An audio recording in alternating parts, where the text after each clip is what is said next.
Good evening. Welcome to the State of Business on our television with me, Tirantha Gunawardana. Let's take a look at today's top stories first.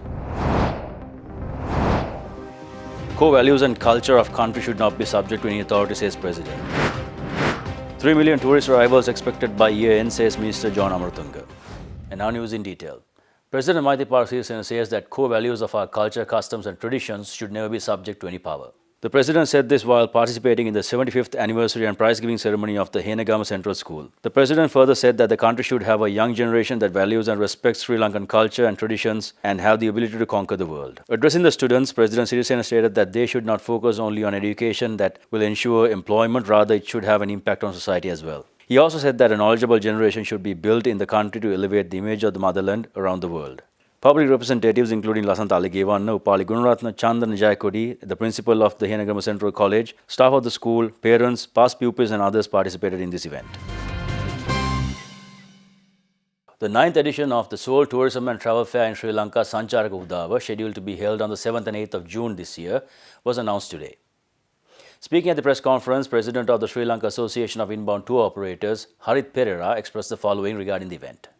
The 9th edition of the only tourism and travel fair in Sri Lanka, Sancharaka Udava, will get underway on 7th and 8th June 2019 at BMICH.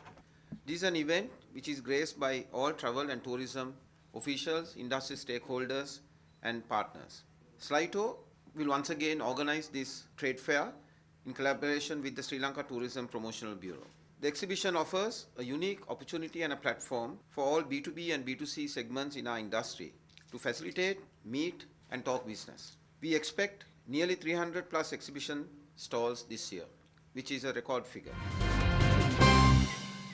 Speaking at the press conference to launch Sancharaka Udava, Sri Lanka's premier travel fair organized by the Sri Lanka Association of Inbound Tour Operators, Minister of Tourism Development, Wildlife and Christian Religious Affairs John Amaratunga stated that the industry is targeting 3 million tourist arrivals this year.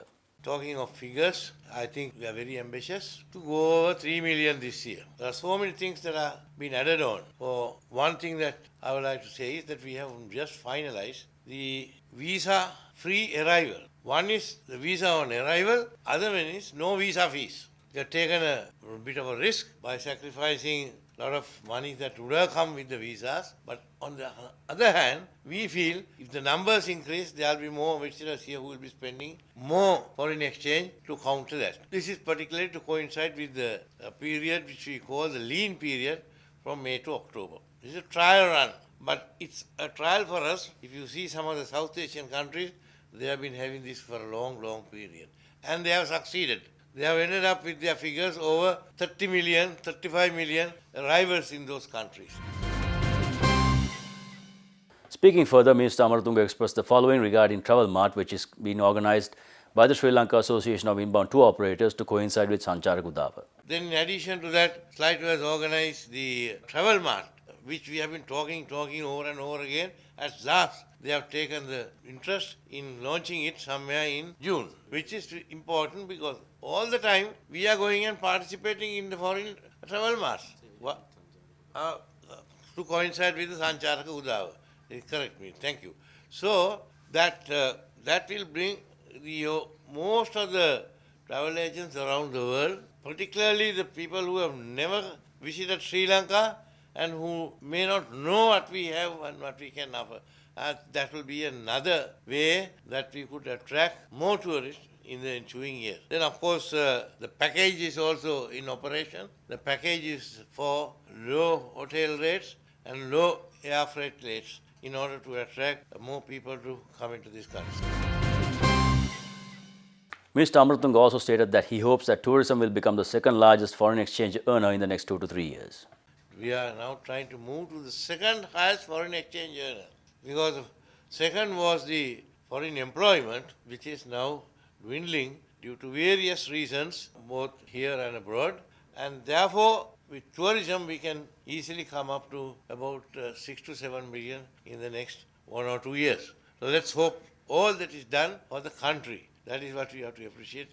That is why I congratulate the SLITO. They are doing this all not for their own benefit, but for the benefit of the country. It's time to go in for a short commercial break. Do stay tuned for more news after this.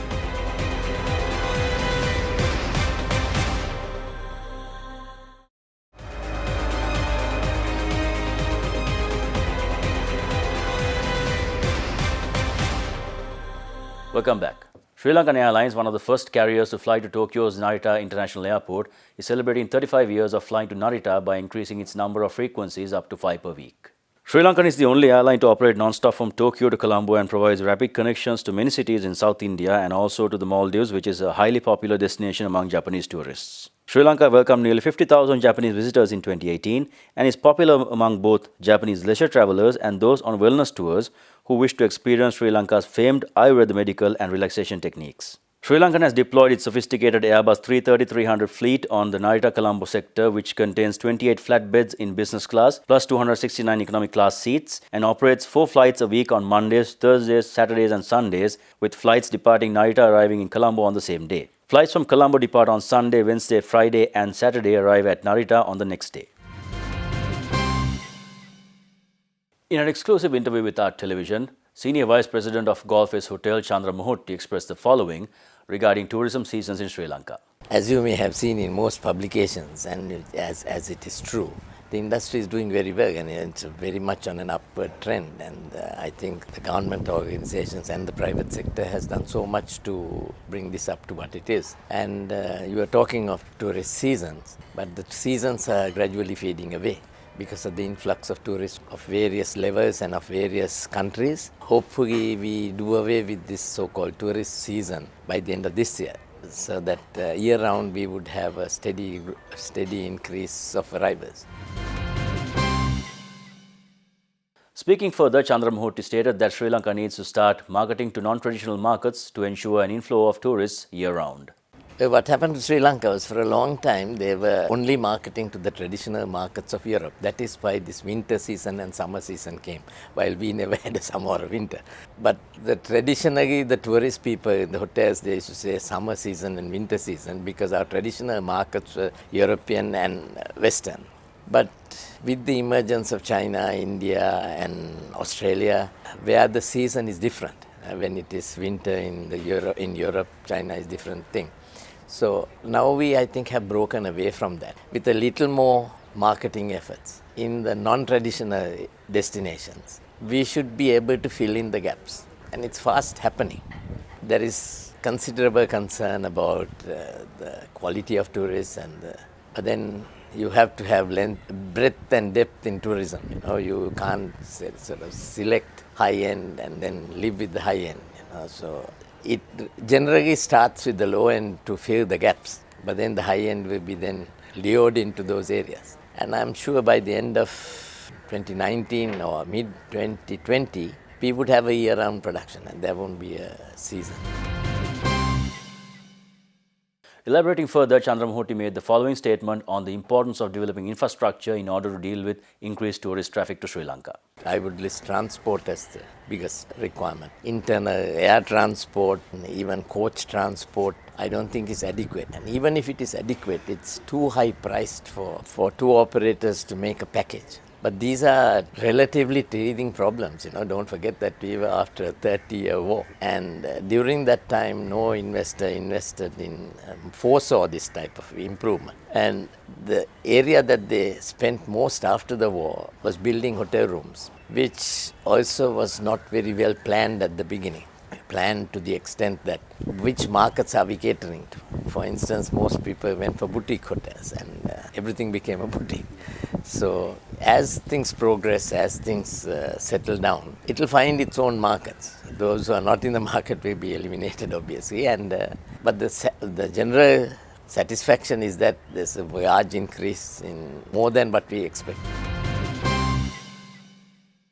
Stocks ended in the red once again. More details on that after this short commercial break.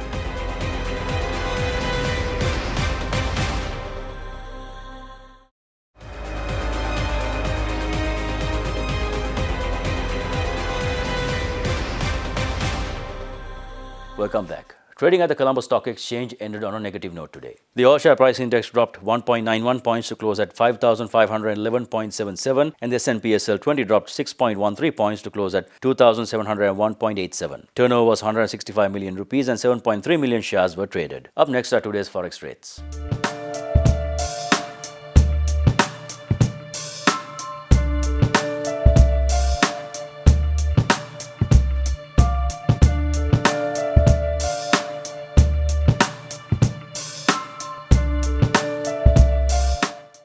And that's all the news we have for you today. Do join us tomorrow at the same time on State of Business for more of the very latest. Until then, take care. Good night.